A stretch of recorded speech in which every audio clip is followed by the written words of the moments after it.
జడ్జిలకు ఆర్థిక భద్రత అంటే ఏమిటో తెలియదు. దేశాన్ని కాపాడే ప్రయత్నాన్ని అడ్డుకుంటున్నారు. కానీ చట్టానికి లోబడి మ్యాక్సిమం 15% టారిఫ్స్ విధిస్తాం. ఇది అమెరికా అధ్యక్షుడు డొనాల్డ్ ట్రంప్ తాజా వ్యాఖ్య. సుప్రీంకోర్టు అధిక టారిఫ్స్ చలవని తీర్పు ఇచ్చిన వెంటనే ట్రంప్ ఈ ఘాటి వ్యాఖ్యలు చేశారు. జడ్జిలను మూర్ఖులు అంటూ విమర్శించారు. లేటెస్ట్ అప్డేట్ ఏమిటంటే Trump administration legal team review petition పైన ఆలోచిస్తుంది. అదే సమయంలో చట్టానికి లోబడి గరిష్ట టారిఫ్స్ అమలు కోసం కొత్త అడ్మినిస్ట్రేటివ్ ఆర్డర్ డ్రాఫ్ట్ చేస్తున్నట్టుగా సమాచారం.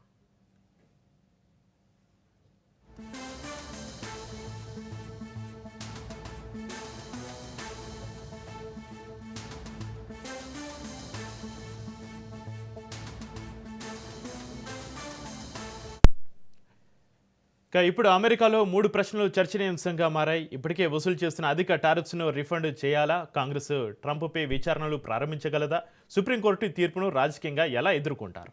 అమెరికా రాజ్యాంగం స్పష్టం చేస్తుంది, పన్నులు సుంకాలు విధించే అసలు అధికారం కాంగ్రెస్దే.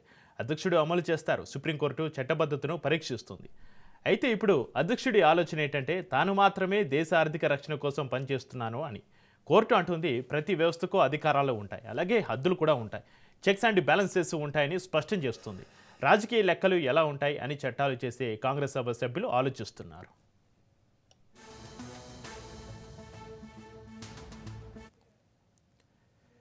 ఇప్పటికే దిగుమతిదారుల సంఘాలు స్పందించాయి. అధికంగా వసూలు చేసిన సుంకాలు వెంటనే రిఫండ్ చేయాలని డిమాండ్ చేస్తున్నాయి. రిఫండ్ కనుక జరిగితే $1,000 కోట్ల భారం ఫెడరల్ ఖజానాపైన పడే అవకాశం ఉందని అంచనాలు వినిపిస్తున్నాయి. ఇక మరోవైపు కాంగ్రెస్లో పరిస్థితి ఆసక్తికరంగా ఉంది. రిపబ్లికన్ పార్టీ ట్రంప్కు బలమైన మద్దతు ఇస్తుందా, లేక కొందరు సభ్యులు సుప్రీంకోర్టు తీర్పుకు మద్దతు తెలుపుతారా? డెమోక్రాట్లు ఇప్పటికే అధ్యక్ష అధికార దుర్వినియోగం అనే మాట వినిపిస్తున్నారు. ఇది కేవలం ఆర్థిక నిర్ణయం కాదు, ఇది అమెరికా ప్రజాస్వామ్యంలో చెక్స్ అండ్ బ్యాలెన్సెస్ వ్యవస్థకు పరీక్ష అనే టాక్ వస్తుంది.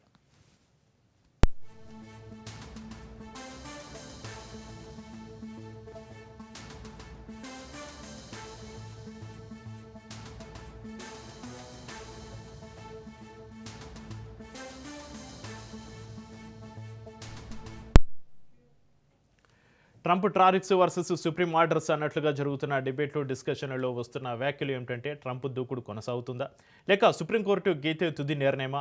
కాంగ్రెస్ చట్ట సవరణలకు దిగుతుందా, లేక రాజకీయంగా ట్రంప్ను ఒత్తిడిలోకి నెట్టుతుందా అనే మాటలు వినిపిస్తున్నాయి.